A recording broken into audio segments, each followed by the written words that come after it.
Joining me now, Florida Congressman and member of the House Foreign Affairs Committee, Ron DeSantis. Congressman, thank you so much for joining us to talk about this. It's a terrible situation, but I really appreciate the chance to get your perspective. Thank you for joining us. Good to be here.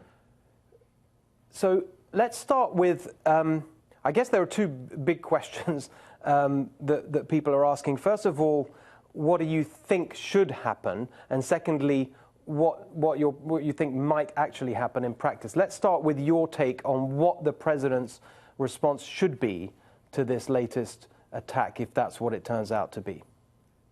President Trump in his tweet framed the issue exactly right. Yes, Assad is a thug, he is an animal, but he's really a flunky of the Iranians and the Russians. And so you don't deal with Assad just in a vacuum. You got to look at the support that he's getting from the Iranians and from the Russians. And part of the problem with this whole issue is that President Trump inherited a major mess, one of the biggest messes any president's ever inherited from Barack Obama's failed policy. He drew the red line, didn't enforce it. Then they claimed they got all the chemical weapons out, but then we've seen chemical attacks since then. So I would say look at Iran, look at Russia. That is really the root of the problem here. But also be mindful that it's such a mess, there's probably not an ultimate outcome that we can just will or bring into to focus, given all the really negative forces that are on the ground there right now.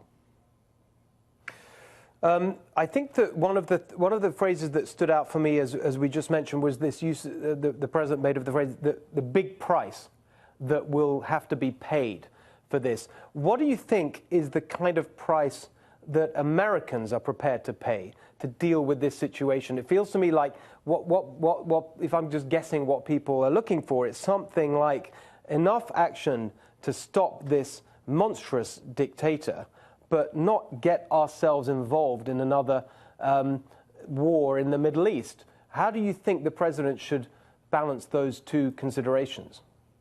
Well, you're right. There's not an appetite to have a protracted war in that region, particularly in that area. And part of the reason there's not is because there's not an obvious victory that you could attain given all the negative forces on the ground.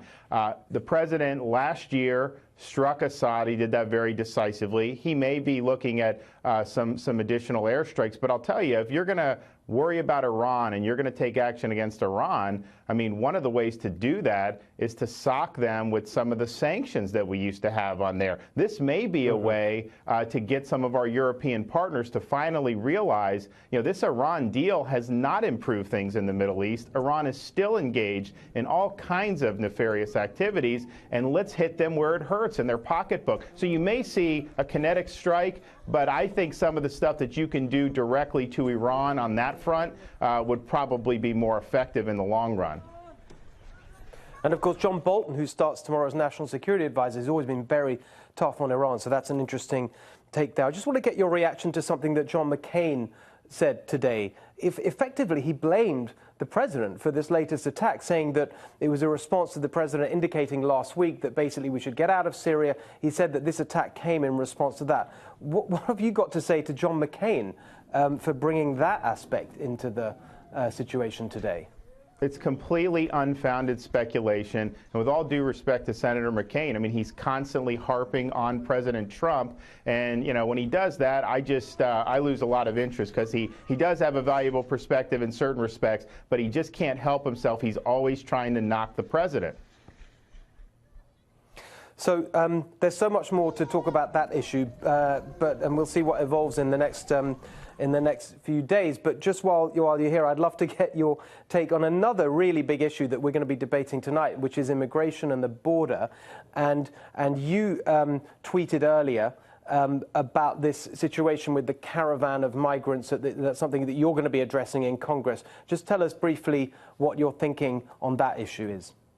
Well, we're doing a hearing on my national security subcommittee. We're going to have people from the administration, also have some analysts. What we want to do is make sure that we actually have a border, that the president has all the tools he needs to be able to prevent these mass waves of illegal immigration. And I think that there are a lot of things the president can do, and I think this president's willing to do a lot of things to get this right.